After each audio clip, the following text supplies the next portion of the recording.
ETF index mutual funds నేర్చుకుని stock మార్కెట్లో రాణించాలనుకుంటున్నారా? వెంటనే ఈ నెంబర్కి కాల్ చేయండి.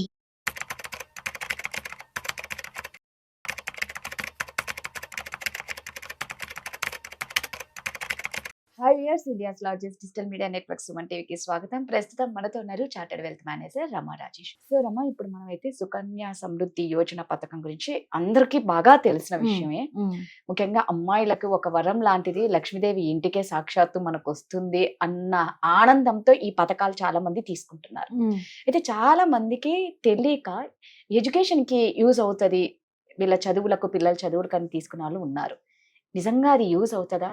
అలా తీసుకోవడం కరెక్టేనా? సుకన్య సమృద్ధి యోజన అన్న స్కీమ్ మ్యారేజ్ కోసం మంచిదే. ఎడ్యుకేషన్ మాత్రం అస్సలు తీసుకోకూడదు. దానివల్ల చాలా అంటే ఏ పథకం దేనికోసం తీసుకోవాలన్న క్లారిటీ లేకుండా తీసుకుంటే ఖచ్చితంగా నష్టపోతారు బేసికలీ.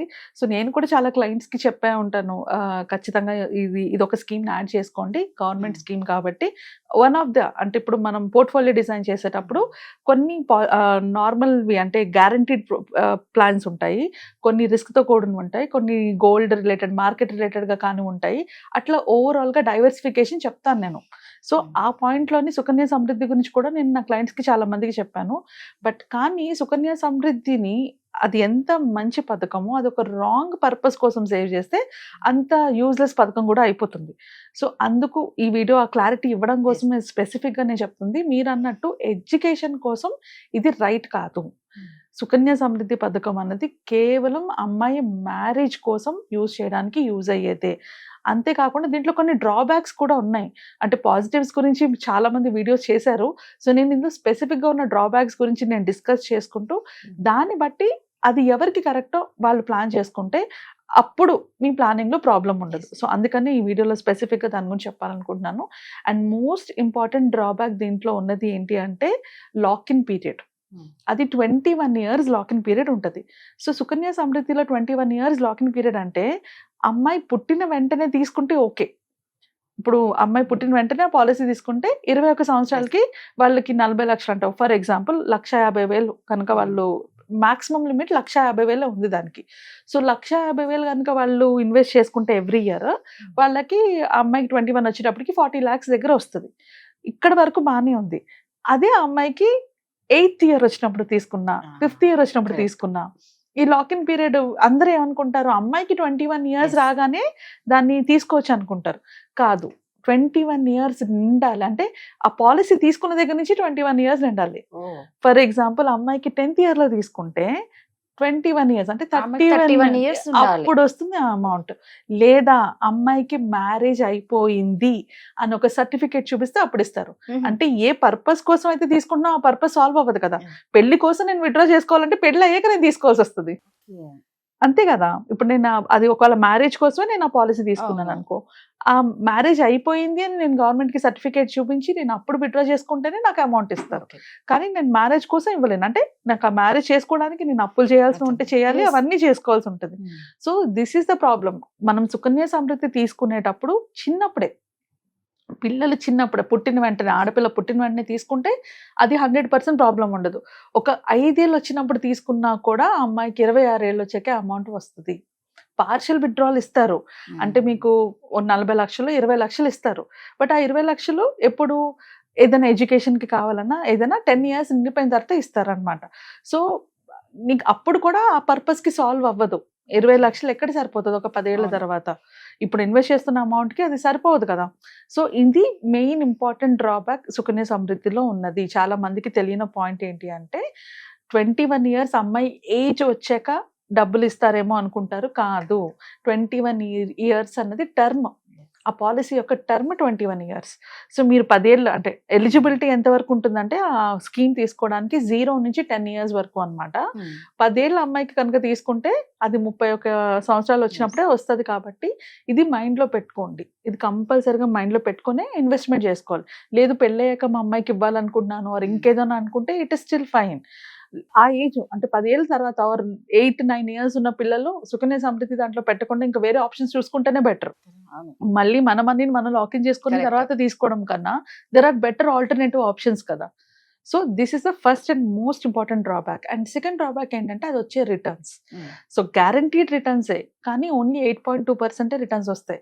సో 8.2% రిటర్న్ అంటే ఏంటి, మీరు అంటే అది అగైన్ క్వార్టర్లీ చేంజ్ అయిపోతూ ఉంటుంది రిటర్న్స్ పర్సంటేజ్ ఎంత ఉందో. సో ఇప్పుడు 8.2 అంటే 1,50,000కి 40 లక్షలు వస్తుంది.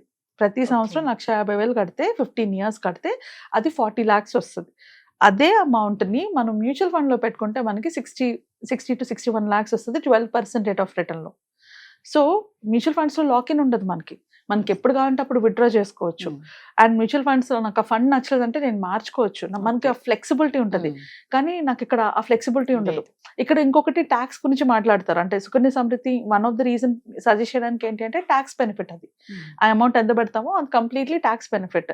సో మ్యూచువల్ ఫండ్స్లో నేను ట్యాక్స్ తీసేసినా కూడా 20 లక్షలకి 3.5 lakhs ట్యాక్స్ తీసేసినా కూడా 57 lakhs. అలా చూసుకున్నా 17 lakhs ఎక్కువే కదా వస్తుంది మ్యూచువల్ ఫండ్స్లోని, without any lock in period, without any problem.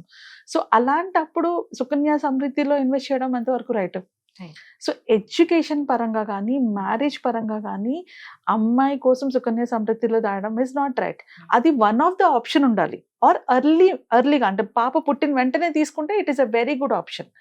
పాప పుట్టిన వెంటనే కాకుండా కొన్నేళ్ళు ఆగిన తర్వాత ఆర్ ఎవరో చెప్పారని తీసుకుంటే అటు ఎడ్యుకేషన్కి అది యూజ్ ఉండదు, అటు మ్యారేజ్కి అది ఉపయోగం ఉండదు.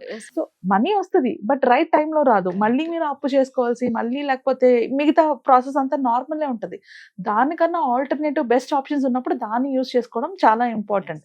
సో ఆ పాయింట్లోనే స్పెసిఫిక్ అంటే ఇంకా కరెక్ట్గా అడిగితే Sukanya Samriddhi is a safe option but not a smart option.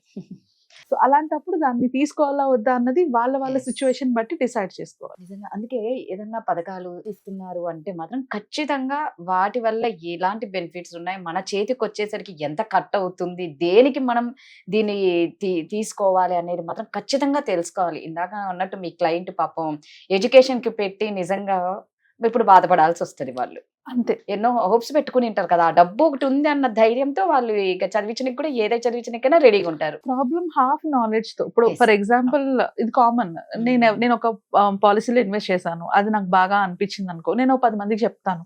So ఆ 10 మందికి నేను చెప్పేది ఏముంటది, ఇది బాగుంది చూసుకో అని. కానీ డీటెయిల్డ్ గా ఇది ఏంటి అని పర్పస్ ఏంటి అన్నది నాకే తెలియనప్పుడు నేను వాళ్ళకి ఏం చెప్తాను. సో ఇలా ఈ రాంగ్ అడ్వైజెస్ వల్లే వాళ్ళు మిస్టేక్స్ చేస్తున్నారు. సో ఏదైనా కానీ అది మనీ బ్యాక్ పాలసీ కావచ్చు, లేకపోతే ఇలాంటి గవర్నమెంట్ స్కీమ్స్ కావచ్చు, ఆ స్కీమ్ యొక్క పర్పస్ ఏంటి, ఆ పర్పస్ నా పర్పస్ కి ఫుల్ఫిల్ అవుతుందా లేదా, ఒకవేళ ఇలాంటి లాక్-ఇన్ పీరియడ్స్ ఉంటే ఆ లాక్-ఇన్ పీరియడ్ నాకు సూట్ అవుతుందా లేదా అని చెక్ చేసుకొని ఇన్వెస్ట్మెంట్ చేసుకోవాలి. ఇవి మనకి బ్యాంకుల్లో కానీ పోస్ట్ ఆఫీస్ లో కానీ చెప్పరు. వాళ్ళకి అంత టైం ఉండదు కదా, ఎంతమంది వస్తూ ఉంటారు, వాళ్ళ పని వాళ్ళు చేస్తారు, చెప్పరు. సరే, సో మనం ఏదైనా ఒక పాలసీ ఆన్లైన్లో ఎప్పుడైనా చెక్ చేసుకునేటప్పుడు దాని ప్రోస్ ఏంటి, దాని కాన్స్ ఏంటి, దానివల్ల నాకు వచ్చే లాభాలు ఏంటి, దాని వల్ల వచ్చే ప్రాబ్లమ్స్ ఏంటి, ఇవి రెండు తెలుసుకుంటే అప్పుడు దాని మీద ఇన్వెస్ట్ చేయొచ్చు. లేదా simple ways to go to an adviser, వాళ్ళైనా హ్యాండిల్ చేయగలుగుతారు, హెల్ప్ చేయగలుగుతారు. అదే అండి. సో మీకు ఎటువంటి సందేహాలు ఉన్నా కింద స్క్రోల్ అవుతున్న నెంబర్కి మాత్రం ఖచ్చితంగా కాంటాక్ట్ అవ్వండి. మంచి అడ్వైజర్ రమ గారు చక్కగా చెప్తారు. Thank you Rama. Thank you.